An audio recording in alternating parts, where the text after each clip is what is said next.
Okay lang. Sa school lang naman nila kasi yan. Oh. Pero po dito, matagal ng midwife. Good morning po, ma'am. Ako po yung si Edeline Flores. Flores pa kasi sa school. Midwife po dito sa RHU. Pwede po malaman yung pangalan mo? Yung Miss Mary Rose. Gabriel. Mamala akong dito.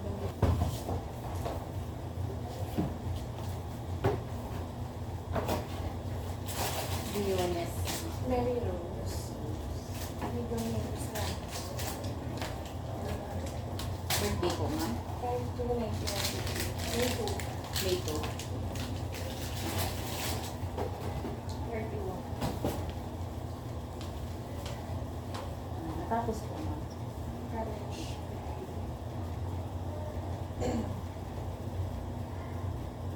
Trabaho po. Private employee.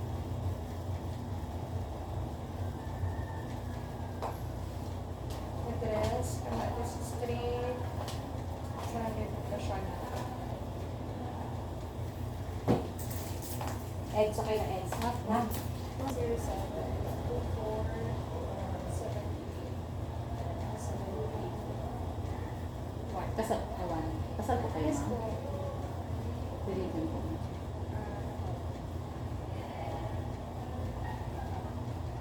Pangalan po ng asawa. Briones Francis Jacobs Torres.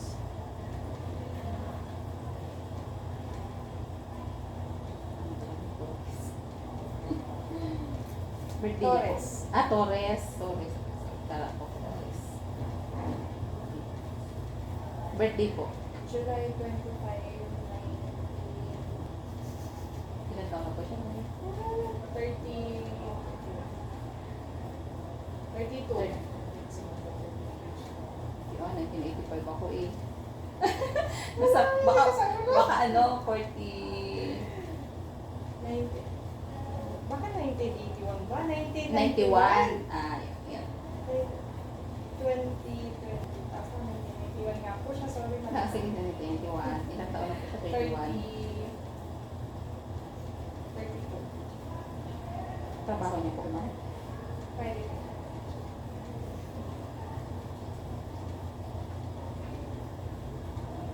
Ilan na po yung anak niya? Isa pa lang po. Plano po magdagdagan? Hindi. Sa susunod or hindi na? Hindi pa. Average income estimated lang po, no? Combine na po or Oo, sa income yung family niyo. 30.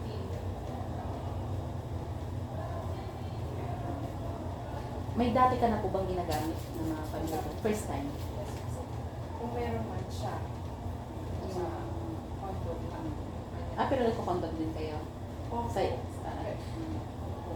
Pero hindi naman talaga yung ano kasi malayo naman siya. Wala talaga akong nagkakaroon sa akin. Reason, spacing.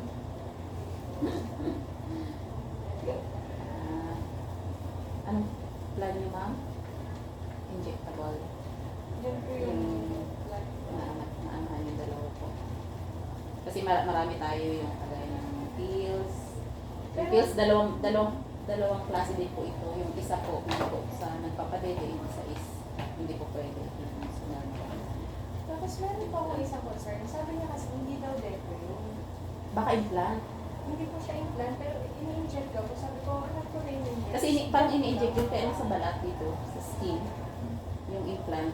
Hindi po siya implant. Years kasi po yun ng mga 3 years. Kasi yung, meron nga siyang kasamahan doon sa trabaho, is mga kaibigan din po kasi namin. Sila po yung nagsabi, tinatanong niya kung ano daw yung ginagamit. Every month daw napag-inject yung isang level ko. Whatever na. Yun, hindi ko po alam kung anong ano. Ang injectable nga po namin is Depo every 3 months po. Yun nga din po ang alam ko depo. Sabi niya hindi daw po depo. Sa private ba siya nagpapa-inject? Opo. Baka may iba pang ano, pero wala akong ano na ibang family planning na every month eh. Ang anak ko every 3 months talaga. Yan lang yung nakapaloob sa family planning. Hinihingi ko din sa kanya kung anong pangalan na nilibigay sa Ayun. kanya. Hindi daw kailangan kasi yun daw yun. Kasi isa lang daw po. Ano po, kung sakali po ba na, halimbawa, kung ano po ba yung na-start ko, yun na talaga. Hindi naman po.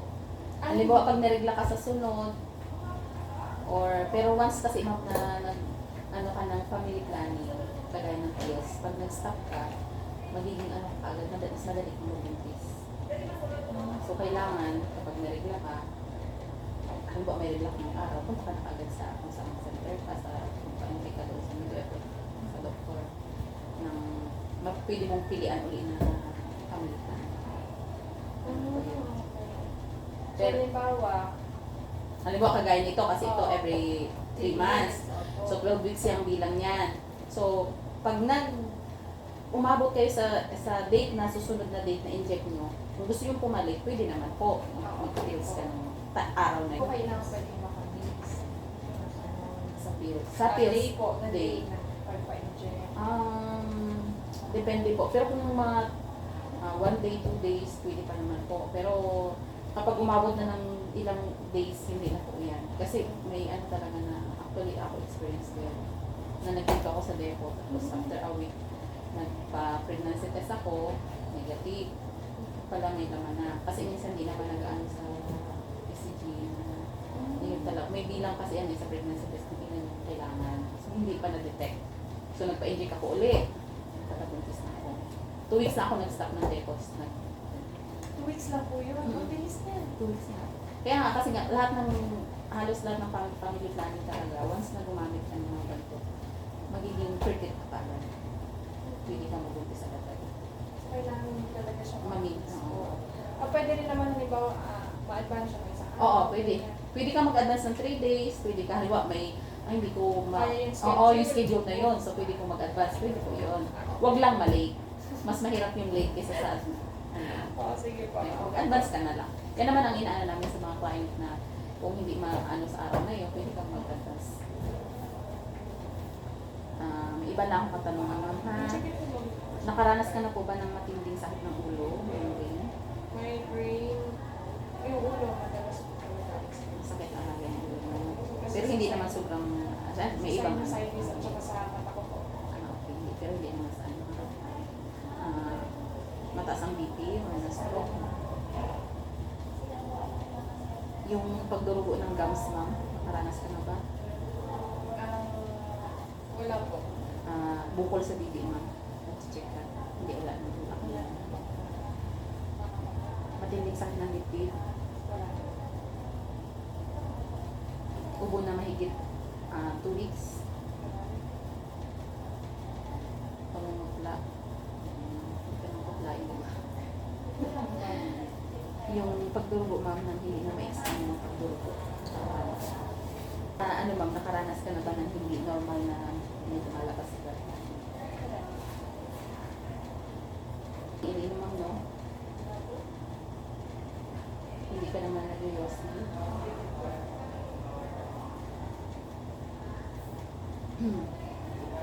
Yung anak mo ba, ma'am, full term yung or CS? Hindi ka CS, normal. Normal po.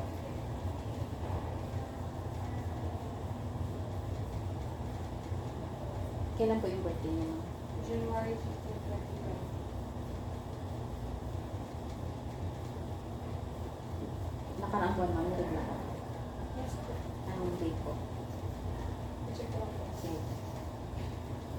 Last Monday ngayon, April, at saka yung March, ma'am. Noong March,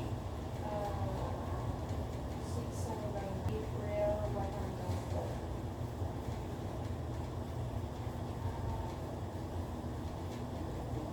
Nakakailang pads ka, ma'am, sa isang araw? Sa isang araw. 5, minsan 4 po. May dysmenorrhea ba sa masakit ng puso? Hindi. First time ko na sumakit ng mga ko. Ito lang, pero mga nakaraan din. Pero hindi talaga ako nakakaroon ng dysmenorrhea. Ito lang po yung first time talaga. Hindi naman nagkaroon ng ng ectopic na sa labas. Hindi ka nakaranas ng hulugan. Wala namang ibang na-feel sa ma'am, no, sa puwerta. Kahit na yung mainit na sensation mo natin. Wala lang po. Pero nagkaroon ako ng yeast infection. Pero Hindi naman yun. Talaga. Hindi. Pero ano kasi yun minsan is hormonal imbalance minsan. Pero yung infection mo lang. Ito ma'am sa ano ito ha, sa Bausi. Yung tatanong lang po ako yung about sa okay ba kayo ng asawa mo, kasama niyo, nag-uusap ba kayo ng about yung itong family time, nag-uusap naman kayo ng maayos. So talagang may gusto. Ang sen. Ang ganda pag ganun na yung supportive ng asawa. Yung mag-ano ka na para. Kasi ayaw Iba ko kasi- sabi ko siya sa kanya, ayaw ko talaga kasi sa kanya. Kasi ibang lalaki walang pakialam yun. Kaya, binibiro ko nga po. Sabi ko, ikaw na lang magpaano mo. Ayaw. Yeah. Ayaw ko. Timbang niyo ma'am. 53.84. Nabibig kayo kanina din sa labas. Height niyo ma'am. Hindi naman mga ano yun. Hindi ka naman maputlain, no? Pero ano yun? Ay, hindi naman. Saan man yun. Flat. Ano na Sa tiyan mo ma'am, wala kang mga nararamdaman ma'am. Ricos. Wala na rin. Ilang taon na nga yung baby niyo ma'am? 4. Ano? Pang ilang araw mo na ma'am, may reply mo. Pero wala namang contact. Wala po muna ha, mag-ano ka muna kasi mamaya, hindi naman to porque in-inject na sa'yo, effective na agad. Mag-ano ka ng mga 3 days 3 days to or 1 week. to 1 week.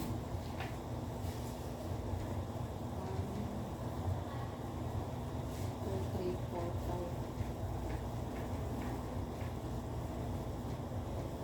1, 2, 3, 4, 5, 6, 7, 8, 9, 10, 11, 12. So, August 19. Pwede kang mag-advance, ma'am. Diba, Lunes dito. Pwede kang mag-advance dyan. Dito kami. Kung hindi ka available sa 19, huwag lang malik masyado kasi hindi ka na-enjoy ka ng health worker, midwife, nurse.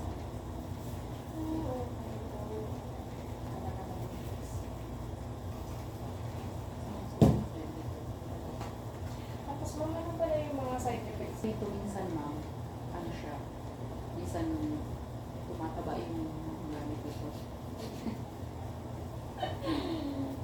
Yun po. Ano Kasi ba? lumaki din ako dito. Sumasakit ako. Hindi naman. Tapos, mga ilang... Yun nga lang, kasi siguro, siyempre, lumalaki kasi, hindi ka na problema kung mabuntis ka, maano ka, wala kang ano ba, iisipin. Tapos every 3 months pa, tagal. Effective din talaga siya. Effective naman, 99. Hindi naman sabi mo na, lahat naman ng gamot, lahat ng, Oo. iba kami Yes, planning. oo. So baka sa ilang libo siguro gumagamit, baka isa ka o di ba? Parang gano'n. Yun kasi yung kinatakot ko ma. Hindi naman. Huwag ka lang, kaya nga, sinisure namin na may regla yung babae kapag kung naka-inject, yung mother. Kasi nga minsan may nagsisinungaling. O, akala nila kasi siguro yung depo nakakapagpahulog. Yun. So, gusto nila magpa-inject. Nag-iisip ka na hindi ka buntis kasi nagpa-inject ka na. Yung pala buntis ka na. Kaya, sinusure din namin hindi. Buntis yung mami. Pwede ba yung breast mo? Medyo. Nag-duty pa ako. Kaya naman yan. Pero meron kasing tao na mahina sa intolerance. Diba? Okay. Ako kasi kaya-kaya ko yan. Parang walang iniindang sakit. Pero may tao kasi na kahit kunting ano lang, masasaktan. Tapos nagkabukol ka yan ako. Nag-stuck. Hindi ka marunong yan. Tut na lang lumabas siya. Ganun tayo na lang ako. Wala pa nga tayo dito. Hindi mo. Wala pa tayo OP Hospital at saka OP. ano. Saan ka magpa-inject mo? Pero saan ba pwede? Doon sa hindi ko laging ginagalaw. Kaliwa.